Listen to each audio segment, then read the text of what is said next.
Breaking news cinema సెలబ్రిటీలు బడా వ్యాపారులే target గా అనేక మోసాలకు పాల్పడిన తృతీయ జ్యువెలరీ అధినేత కాంతి దత్ చరిత్ర ఇప్పుడిప్పుడే బయటపడుతోంది. కాంతి దత్ మీద మాదాపూర్ పోలీస్ స్టేషన్లో హిట్ అండ్ రన్ కేసు నమోదైంది. ఈ ఏడాది జూలై 14న తన కార్తో బైక్ను గుద్దేసి పారిపోయాడు కాంతి దత్. అప్పుడు 10 రోజుల తర్వాత ఓ వీడియోతో ఈ వ్యవహారం బయటకొచ్చింది. ఇక ఆగస్టులో కాంతి దత్పై చీటింగ్ కేసు నమోదైంది. ఈసారి అతని కుటుంబ సభ్యులే ఫిర్యాదు చేశారు. ఇక నవంబర్లో ఖతార్కు చెందిన వ్యాపారవేత్త ప్రవీణ్ కుమార్ను 6 కోట్ల మేర మోసం చేసినట్లు సిసిఎస్లో చీటింగ్ కేసు నమోదైంది.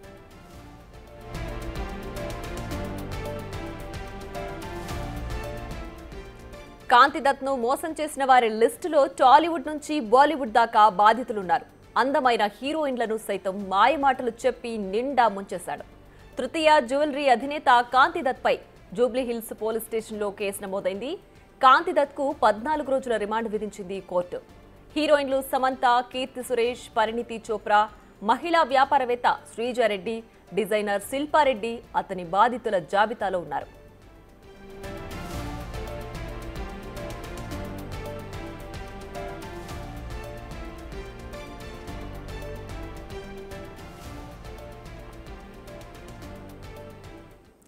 మరింత సమాచారం మా అసోసియేట్ ఇన్పుట్ ఎడిటర్ నగేష్ అందిస్తారు. నగేష్, చెప్పండి, అసలు ఈ కాంతి దత్ ఎవరు, అతని హిస్టరీ ఏంటి, అతని జాబితాలు టాలీవుడ్ నుంచి బాలీవుడ్ వరకు ఉన్నారు, అండ్ ఏం చెప్పి వాళ్ళని మోసం చేస్తున్నారు, ఎలా నమ్ముతున్నారు, అతని పూర్తి డీటెయిల్స్ ఏంటి? విశాఖపట్నం చెందిన కాంతి దత్ బడా పెట్టుబడిదారులను నిండా ముంచాడని చెప్పి జూబ్లీహిల్స్ పోలీసులు దర్యాప్తులో తెలుస్తున్నారు. ఇవాళ అరెస్టు చేసి రిమాండ్ కు తరలించారు. కాంతి దత్ 2021లో సస్టైన్ కార్ట్ పేరుతో కంపెనీ ప్రారంభించాడు. కంపెనీ 1100 బ్రాండ్స్ కలిగి ఉంది. ఈ ప్లాట్ఫామ్ అంటూ ఆ ప్రచారం కూడా చేస్తున్న పరిస్థితి. 100 కోట్ల రూపాయలను కార్పొరేట్ సెక్టర్ లో వసూలు చేశాడు. కంపెనీ లాభాల్లో ఉందని చెప్పి నమ్మకాన్ని కలిగించేందుకు కాంతి దత్ తప్పుడు లాభాలు, భారీ షేర్స్ విలువను కూడా పెంచి చూపడం వంటివి చేశారు. అంటే ప్రమోషన్ కార్యక్రమంలో భాగంగా సెలబ్రిటీలను, సినీ ప్రముఖులను ముఖ్య అతిథులుగా ఆహ్వానించి అందరినీ ఆకట్టుకునే విధంగా ప్రోగ్రామ్ చేసేవాడు. ప్రపంచ వ్యాప్తంగా దాదాపుగా 8 లక్షల డాలర్లు కూడా వసూలు చేసినట్టుగా దర్యాప్తులో తేలుతోంది. 2023లో సస్టైన్ కార్టును మూసివేసి తృతీయ గోల్డ్ జ్యువెలర్స్ అనే ట్రేడింగ్ వ్యాపారాన్ని మొదలుపెట్టాడు. తృతీయ గోల్డ్ జ్యువెలర్స్ ద్వారా ప్రమోషన్ కోసం సినీ ప్రముఖులందరినీ అట్రాక్షన్ గా వాడుకున్నట్టుగా కూడా దర్యాప్తులో తేలుతోంది. ఈ కంపెనీ బ్రాండ్ మార్కెట్ విలువ కూడా పెద్ద ఎత్తున ఉందని చెప్పి ప్రచారం చేశాడు. జూబ్లీకి చెందిన శ్రీజాని భాగస్వామిగా చేర్చాడు.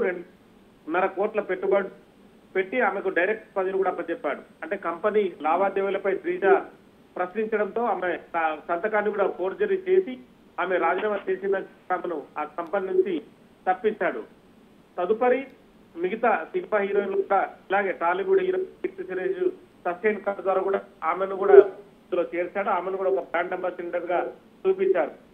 జ్యువెలర్స్ ఆవిష్కరణ కోసం మరో హీరోయిన్ పరిణితి చోప్రాతో కూడా పెట్టుబడి పెట్టించి ఆమెతో కూడా ప్రకటనలు చేయించి బడా పెట్టుబడిదారులు కూడా బోల్తా కొట్టించినట్టుగా కూడా పోలీసులు దర్యాప్తులో తేలుస్తున్నారు. ఇప్పటికే మినిస్ట్రీ ఆఫ్ కార్పొరేట్ కంపెనీ అంటే శాఖకు సంబంధించిన కేంద్రంలో కూడా కంప్లైంట్లు నమోదయ్యాయి. హైదరాబాద్ సిసిఎస్ తో పాటు పలు పోలీస్ స్టేషన్లో కూడా కాంతి దత్ పైన కేసులున్నట్టుగా పోలీసులు తెలుస్తున్నారు. మొత్తానికైతే 5 లక్షల అమెరికా డాలర్లు కూడా తనకు చెల్లించాలని చెప్పి కూడా కొంతమందికి లీగల్ నోటీసులు కూడా కాంతి దత్ పంపించాడు.